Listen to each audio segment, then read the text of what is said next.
자, 하나님께서 사람을 사용하시기 전에 어떻게 하시느냐? 먼저 사람을 부르십니다. 내가 하겠다고 하는 것이 아니고 하나님이 사람을 부르시는 것입니다. 그래서 이 사명이라는 것은요, 내 스스로 만들어내는 것이 아니라 하나님의 부르심에서부터 시작된다. 성경은 이것을 우리들에게 말씀하고 있습니다. 자, 오늘 읽은 이 본 말씀은 이스라엘 역사 가운데서 가장 위대한 부르심 장면 중에 하나입니다. 한번 생각해 보십시오. 80세 노인을 하나님이 부르셨습니다. 아마 이 자리에 80 넘으신 분들이 몇 분 계신 걸로 제가 알고 있는데, 이 80이 넘은 사람을 불러서 하나님께서 일꾼으로 택하신다. 참 우리들의 이러한 상식과 우리들의 이러한 그 생각, 기대를 뛰어넘는 하나님의 부르심임을 알 수가 있습니다. 자, 모세는요, 한때 왕궁에서 자랐습니다. 남부러울 게 없죠. 호의호식하면서 자랐습니다. 그러다가 나이 40에는 내가 애굽에서 고통받고 있는 이스라엘 백성들을 구원하겠다는 생각을 갖습니다. 그리고 실천합니다. 그러나 실패했습니다. 그리고 도망해서 그 후에 40년을 광야에서 양을 치며 살게 됩니다. 사람의 생각으로 볼 때는 끝난 인생입니다. 더 이상 소망이 없습니다. 그런데 사람이 끝났다고 하는 그 시간에 하나님께서 일하심을 보게 됩니다. 그러니까 우리가 생각할 때는 나 이제 끝났다. 내 힘으로는 안 된다. 우리가 이렇게 생각하는 그 시간이 바로 하나님께서 일어나시고 하나님께서 일하시는 시간임을 믿으시길 바랍니다. 이 시간 모세를 부르신 하나님이라는 제목으로 말씀을 전할 때 여러분들에게 크신 은혜가 넘치기를 주님의 이름으로 축원합니다. 자, 첫 번째로는요, 하나님께서 모세를 부르신 장소입니다. 자, 우리 1절 말씀 같이 한번 읽어볼까요? 자, 1절. 자, 시작. 모세가 그의 장인 미디안 제사장 이드로의 양떼를 치더니 그때를 광야 서쪽으로 인도하여 하나님의 산 호렙에 이르매. 자, 하나님께서 모세를 부르신 곳이 어디예요? 광야. 이렇게 되어 있습니다. 광야. 광야 서쪽에 있는 하나님의 산 호렙. 하나님께서 이 모세를 부르신 곳은 왕궁도 아닙니다. 뭐 또 전쟁할 때도 아닙니다. 뭐 모세가 정말 그 어떤 일을 도모하려고 하는 그런 때도 아니라는 것입니다. 또한 사람들이 주목하는 자리에 있을 때도 아니라는 것입니다. 하나님께서 모세를 부르신 곳이 어디예요?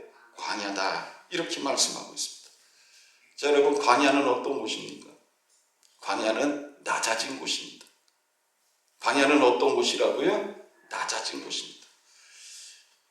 지금 왜 모세가 광야에 와 있습니까? 도망온 거예요. 일을 도모하다가 실패해가지고 살기 위해서 도망하다 온 곳이 바로 이 광야입니다. 모세에게 있어서 이 광야는 어떤 곳이냐? 실패의 자리, 낮아진 자리, 누가 알아봐 주지도 않는 자리, 바로 그 자리가 광야였다는 것입니다. 한때 왕궁에서 왕자로서 삶을 살았습니다.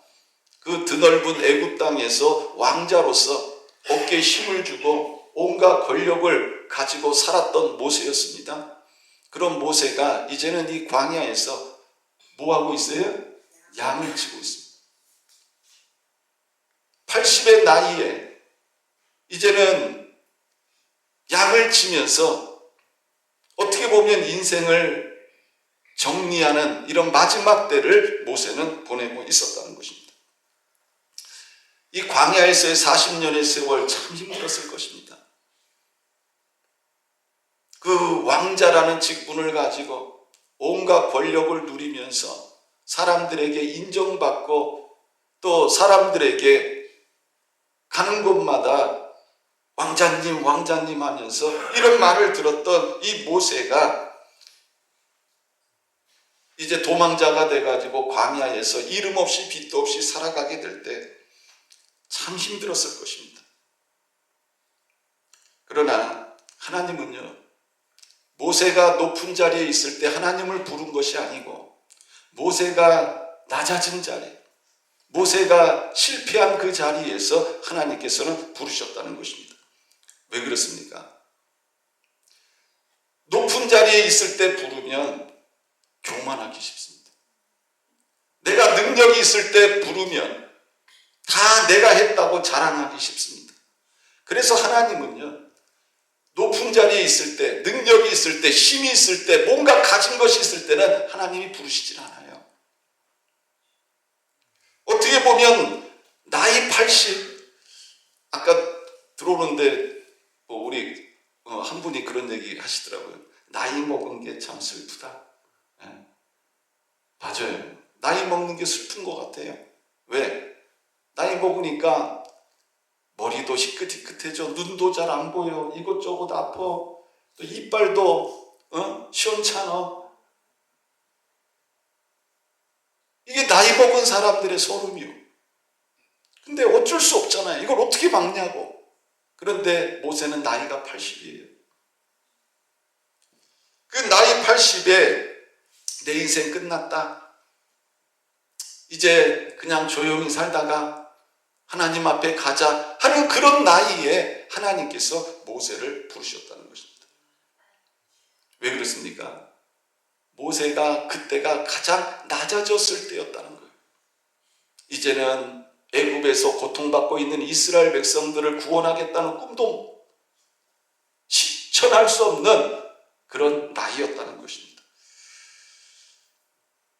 다윗도 사무엘이 이새를 초청하고 아들들을 초청할 때 혼자 소외됐습니다. 아버지가 불러서 야 막내야, 너는 저 들판에서 양을 좀 돌봐라. 나는 형들을 데리고 내가 사무엘 선지자를 만나고 올게. 사무엘은요, 아들들 다 데려오라고 그랬어요. 그런데 그 중에 다윗만 소외됐습니다. 형들은 다 갔어요. 아마 다윗도 가고 싶었을 거예요. 그러나 아버지가 다윗에게 일을 맡겨서 다윗은 들판에서 양을 치게 되었습니다. 그런데 그 양을 칠 때 하나님 앞에 부름을 받았다는 것입니다. 여러분, 기드온도 자기가 농사진 거 빼앗길까 봐 그 포도주 틀 속에서 이제 타작을 했습니다. 그 밀을 타작을 할 때 하나님의 부르심을 받았습니다. 야곱은 형을 피해서 홀로 도망가다가 밤에 들판에서 잠을 자죠. 그때 하나님을 만나게 되었습니다. 사람들은 실패한 자리라고 말을 합니다. 더 이상은 어떤 일을 할 수 없다고 말하는 그때입니다. 그러나 하나님은 그 자리에서 그 사람을 불러주시고 그 사람을 만나셔 그 사람에게 사명을 주신다는 것입니다. 어떻게 보면 인생에 있어서 실패한 자리는요, 끝난 자리가 아니라는 겁니다. 우리가 영적인 의미로 보면 그 자리가 바로 누구를 만날 자리라는 거예요? 하나님을 만날 자리라는 거예요. 어떻게 보면 그때가 바로 하나님이 나를 부르는 자리가 될 수 있다는 것입니다. 그리고 이 광야라는 것은요, 훈련의 자리라는 것입니다. 우리가 한번 생각해 보십시오. 상식적으로 모세가 뭔 훈련을 받았어? 애굽에 40년 있는 동안에 애굽에서 훈련받은 게 우리가 볼 때는 훨씬 좋은 훈련이고 더 좋은 훈련이라고 생각할 겁니다. 왜요? 지도자 훈련 받았거든. 그 왕자로서의 역할을 감당할 수 있는 교육을 어디서 받았어요? 왕궁에서 받은 거예요. 제대로 된 교육을 왕궁에서 받은 겁니다. 그런데 하나님은요, 그 왕궁에서 받은 그 교육을 쓰시질 않아요. 오히려 그 광야에서 받은 그 훈련받은 모세를 하나님이 사용하시더라는 거예요. 그럼 우리가 냉철하게 한번 생각해 볼까요? 모세가 광야에서 무슨 훈련 받았어요? 군사 훈련 받았어요? 병법 훈련 받았어요? 지도자 되는 훈련 받았어요? 아니요. 모세는 광야에서 뭐 한 거예요? 양치기예요, 양치기. 양쳤어요. 근데 성경은 그 광야에서 40년 살면서 양치는 삶을 살았던 이 모세를 하나님이 훈련시켰다고 그래요. 그리고 가정적으로 보세요. 그냥 너무 평범해. 우리랑 똑같아. 결혼해서 애 낳고 그러고 살았어. 너무 평범해. 무슨 훈련을 받아. 우리가 볼 때는 하나님, 모세가 훈련을 받았으면 그럼 나도 지금 훈련받고 있는 거네. 똑같은 거예요. 무슨 양을 치는데 훈련을 받아요. 근데 여러분, 양을 한번 생각해 보세요. 양은 동물 중에서도 힘이 없어요. 무기도 없어요. 연약해. 그래서 목자들이 늘 양떼를 인도하면서 푸른 풀밭으로 인도하는 거예요. 일로 가면은 풀이 있고 저리 가면 냇가가 있고, 그러니까 목자가 양들을 인도하는 거예요. 근데 하나님께서 이 모세가 양을 치게 하시면서 그 훈련을 시키는 거예요. 연약한 양떼들을 잘 돌볼 수 있도록 하나님께서 40년 동안을 모세를 훈련을 시킨 거예요. 여러분, 애굽 땅에서 있는 이스라엘 백성들이 양떼와 같다는 거예요. 연약하고 힘도 없고, 그런 이 이스라엘 백성들을 돌보게 하시기 위해서 하나님께서 미리 양떼들을 돌보게 하신 거예요. 우리가 볼 때는 양은 약이고 사람은 사람이죠. 다르죠. 우리가 볼 땐 그래요. 근데 하나님께서 광야에서 모세가 양떼를 치면서 하나님께서 훈련을 시킨 거예요. 그리고 여러분, 이 모세 안에 있는 애굽 땅에서 배웠던 이런 것들을 하나님이 하나하나 희석을 시킵니다. 왜? 세상에서 배운 이러한 방법으로는 하나님의 일을 할 수 없어요. 하나님의 일을 하려면 하나님 앞에 다 내려놔야 됩니다. 그리고 하나님께서 말씀하신 대로 순종해야 됩니다. 이게 다른 거예요. 세상 사람들은요, 왜 좋은 교육을 받습니까? 왜 좋은 환경 속에서 머물게 합니까? 그런 것들을 통해서 자기가 잘 판단하고 결정할 수 있도록 그 훈련하는 거예요.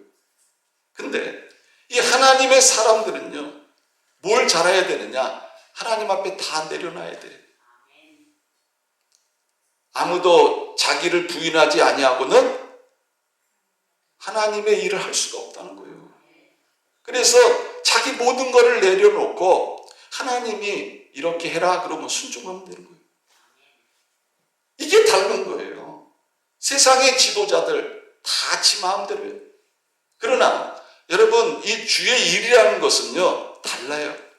주의 일은 내 마음대로 하는 게 아니에요. 내려놔야 돼. 그리고 주님의 말씀에 순종해 가는 거예요. 이게 다른 거예요. 하나님이 모세에게 40년 동안 그 훈련을 시킨 거예요. 내가 뭘 할 수 있습니까? 나는 아무것도 못합니다. 내가 나이가 몇인데 난 못합니다.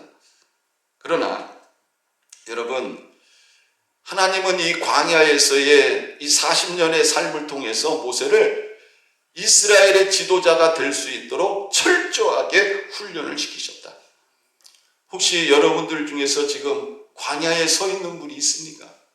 다른 말로 말씀드리면 실패의 자리, 아픔의 자리, 이런 자리에 있는 분들이 있습니까?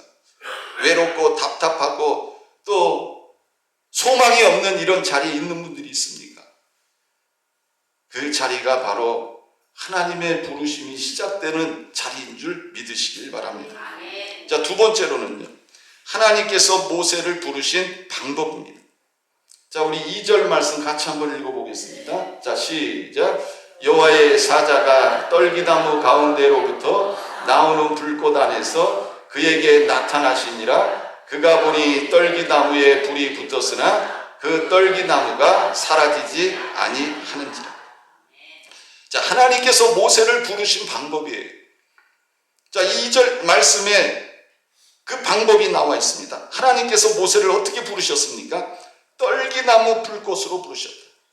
여러분, 이 떨기나무는 그냥 한 요만한 그냥 그 가시나무, 덤물 같은 이 가시나무, 작아요. 별 볼 일도 없는 나무요. 이 나무는 쓸 수 있는 거는 오직 아궁이에다 불 때는 것밖에 없는 나무요.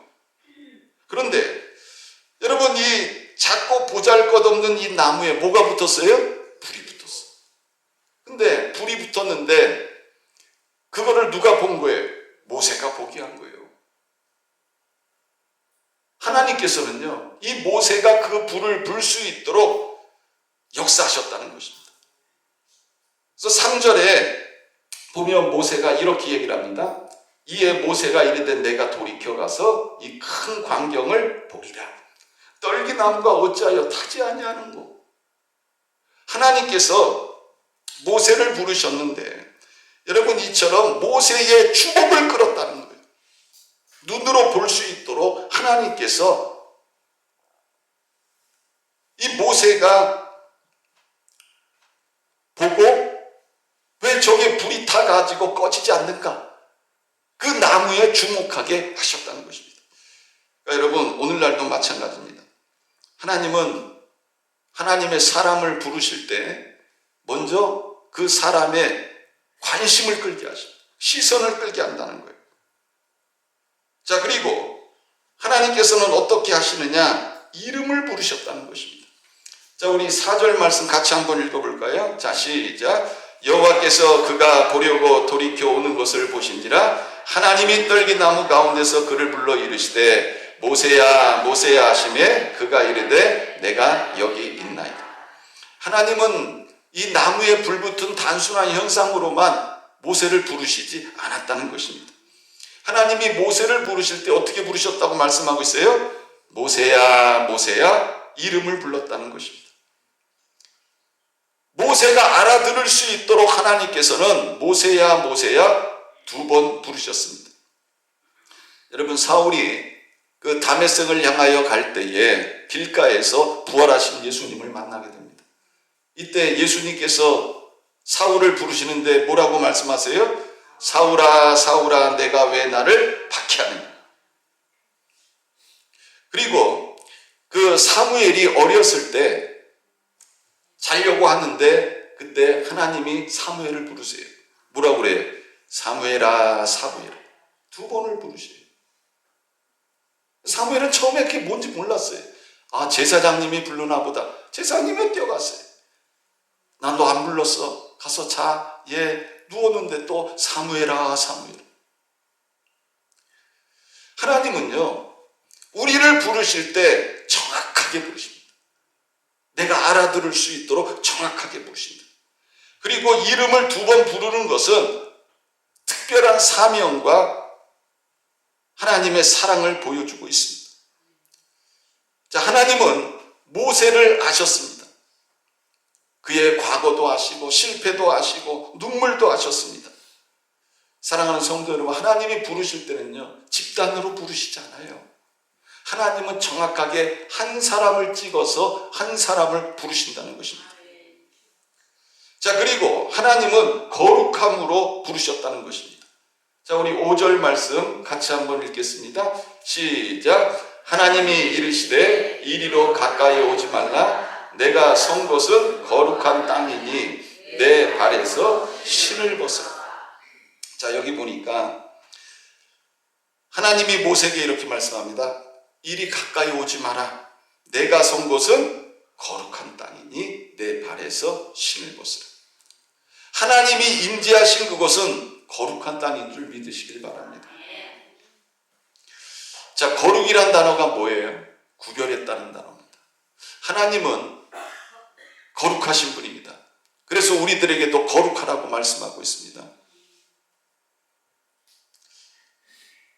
주님이 임재하신 곳은 거룩한 땅인데 이제 내 발에서 신을 벗으라.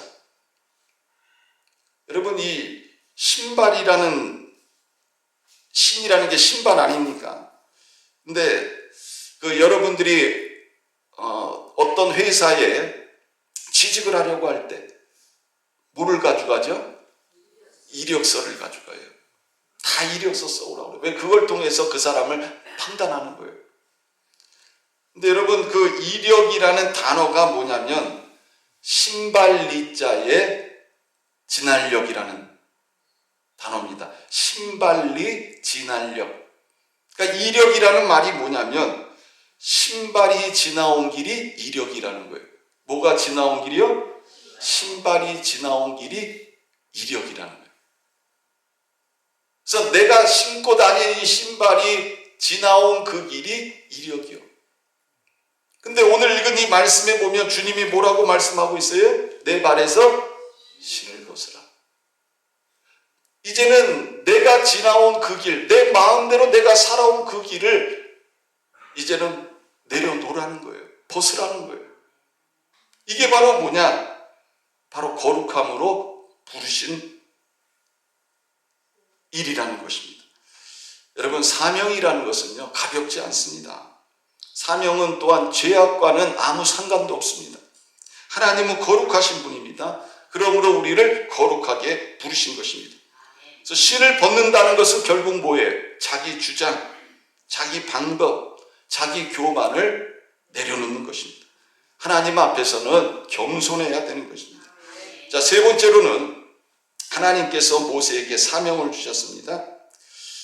자, 이제 하나님께서 모세에게 무엇을 말씀하고 있냐면, 자, 우리 7절 말씀, 자, 우리 7절, 8절, 자, 같이 한번 읽겠습니다. 시작. 여호와께서 이르시되 내가 애굽에 있는 내 백성의 고통을 분명히 보고 그들이 그들의 감독자로 말미암아 부르짖음을 듣고 그 근심을 알고 내가 내려가서 그들을 애굽인의 손에서 건져내고 그들을 그 땅에서 인도하여 아름답고 광대한 땅, 젖과 꿀이 흐르는 땅, 곧 가나안 족속, 헷 족속, 아모리 족속, 브리스 족속, 히위 족속, 여부스 족속의 지방에 데려가려 하노라. 자, 하나님께서 여기 보면 그 모세에게 사명을 주시는 이런 내용이 나오고 있는데, 자, 이 말씀을 보면 이스라엘 향한 하나님의 마음이 그대로 드러나고 있는 것을 보게 됩니다. 자, 하나님의 마음은 뭡니까? 바로 7절에 보면 이런 말씀이 나와요. 내가 애굽에 있는 내 백성의 고통을 분명히 보고 라는 단어입니다. 자, 하나님은 고통을 보시는 분이라는 겁니다. 지금 애굽 땅에서 이스라엘 백성들이 고통당하는 이 모든 것을 보시는 분이 누구냐? 하나님이라는 거예요. 그래서 하나님은 우리들에게 뭐라고 말씀하고 있습니까? 내가 본다, 이렇게 말씀하고 있습니다. 그러니까 하나님은 무관심하지 않으시다는 겁니다. 또 억울함을 아신다는 겁니다. 그리고 눈물을 보신다는 것입니다. 그리고 또 이런 단어가 나와 있습니다. 그 7절에 보면 부르짖음을 듣고, 이렇게 되어 있습니다. 듣고. 우리가 하나님 앞에 드리는 기도는 헛되지 않는다. 우리가 하나님 앞에 부르짖는 그 기도를 하나님은 들으신다. 하나님은 침묵하고 계시는 것 같지만 우리의 기도를 들으시는 분이다. 또 8절에 보면 내가 내려가서, 이렇게 말씀하고 있습니다. 그러니까 여러분, 하나님은 멀리 계시는 분이 아니라는 거예요.